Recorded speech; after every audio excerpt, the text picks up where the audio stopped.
My name's Jack Lee Hang, or Jack Junior Aiono Lee Hang. Born on the 9th of the 1st, 92. I'm 28. Married, 2 kids. I'm a survivor. Upbringing was tough because we didn't have money.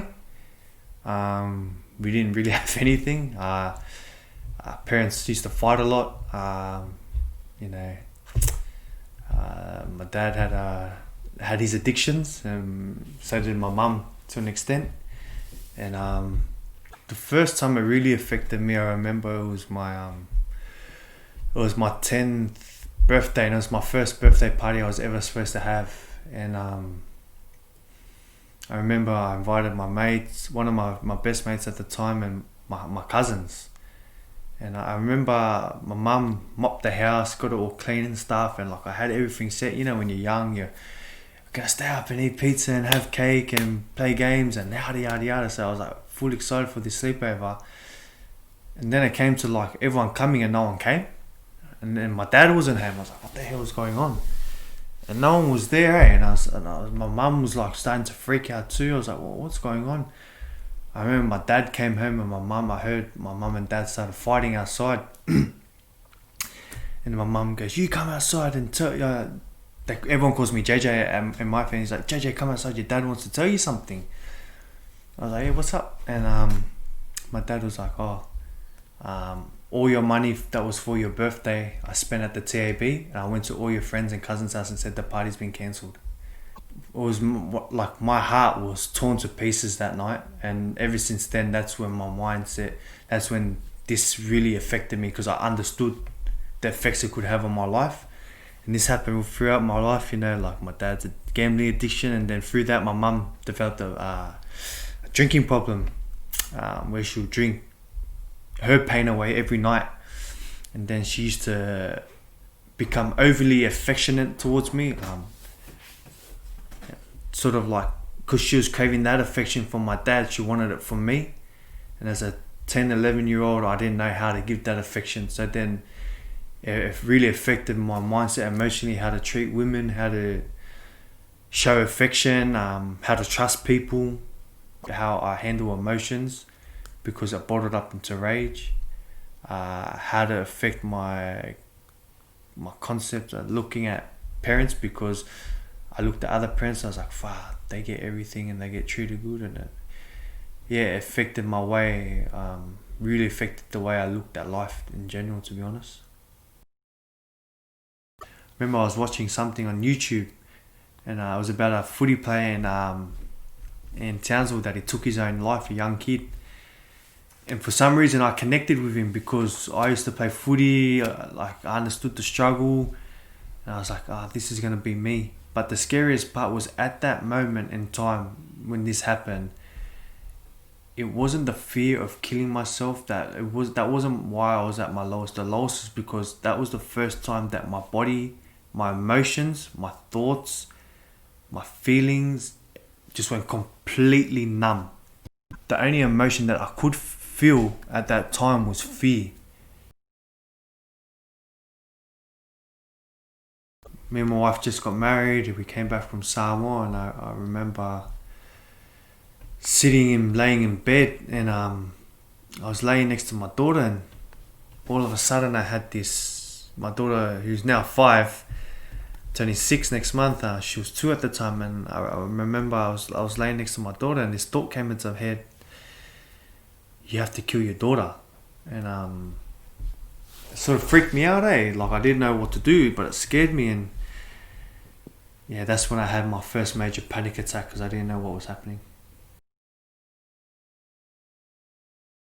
My wife rushed home from work and saw me in a pretty low state. The first thing she did was she called up a good friend of mine, at my named Essendon. He's a pastor at Faith City in Manukau, and he began the process of my healing. He was the first person that made me understand that, hey, you can get better. Let's go through this together. So I went to 3-4 different doctors. That one doctor put me on antipsychotics and put me to sleep for 3 days. One doctor said to me, just stop thinking those thoughts. The third doctor sort of had an idea, but was sort of like, oh, it's just a phase, you should get through it. I wasn't until I got to the fourth doctor that referred me to a psychologist in Auckland City, and that psychologist broke it down for me and asked me about my symptoms and stuff, and gave me my first diagnosis, which was harm, OCD, depression, and generalized anxiety. I had hope, I had faith. I hanged on to that faith and that hope that days will be better. Took 4 years, but I got through it. I learned that my little struggles, my little worries shouldn't be worries anymore. I learned that I have a really good wife who loves me through everything. I learned that I have more faith than I thought I did.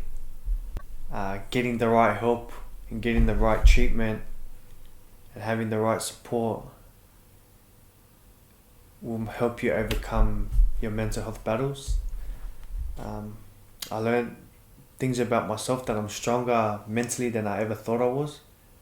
I learned that I'm capable of taking on big challenges. And the biggest thing I learned is that through this experience, I learned that I'm able to share it with other people, especially our poly community. And I learned that my story is special because I can help people now. I want more awareness around mental health, especially with young men. My reason for that is because I don't want to see any more of our young polys or our young people dying anymore. I don't want to see any more parents crying and grieving over their kids because they took their lives out. I don't want to see kids with potential or people with potential take their lives anymore, because you can push through it if you have the right system, the right support. You can get through it. And because, man, taking your life at 15 or 14 or 13 is too young. You are 60, 70 years ahead of you, man. So for me, it's just, it breaks my heart seeing these young people, men and women or boys and girls, take their lives when, there's a hope and there's a future for them. Testimonies, that's how people can listen to doctors speak or psychologists speak or whatever, but it's not until you hear a real person go through a real story and get a real outcome is that where people can really relate. So the power of stories is the most powerful thing by far. Blackbutterfly, what it means to me, a place of hope, a place of unjudgmental vulnerability, a place of safety. It's a place where, what it means to me is a safe place where people can gather and share their stories without being judged and actually be uplifted to show their courage. So it's a place of hope for me. That's what Blackbutterfly means to me, is hope. Life now is great.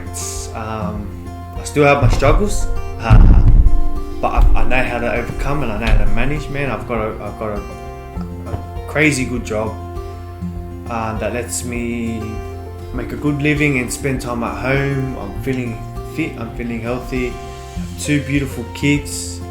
I've got great friends, great support. I'm part of a great connect. Life's always going to throw you challenges, but if you told me that I'll be in this position 4 years ago or even 2 years ago, I would have laughed at you. But it's a hope and I'm grateful. That's what I am.